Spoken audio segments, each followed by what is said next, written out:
So first of all, as you guys know, right, machine learning, deep learning experiments can be very, very heavy workloads. I mean, you actually mentioned that yourself when you talk about building your own computer at the beginning, right? You're going to run things that are going to take hours, right, or even days. And so unlike regular software, you need to be able to run stuff on large machines from day one, right, in terms of development. So that's one big difference. The second thing is what you're doing is you're running software that's not tested because you're doing it during development. The third thing is you're running experiments. And what you're trying to do, right, obviously is run a lot of experiments because that's the whole process, right? You're doing lots of experimentation until you reach your goal.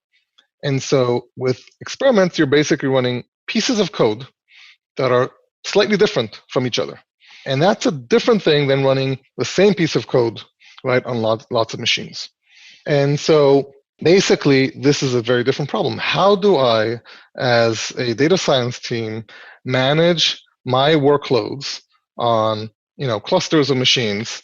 How do I handle lots of experiments that I need to run from one or more data scientists or a team of data scientists and do that effectively when we're talking about pieces of code that continually change?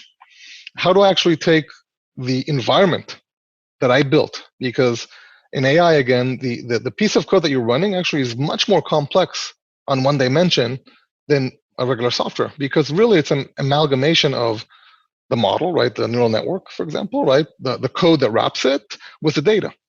How do I actually take that environment that I built, my research, researcher, right?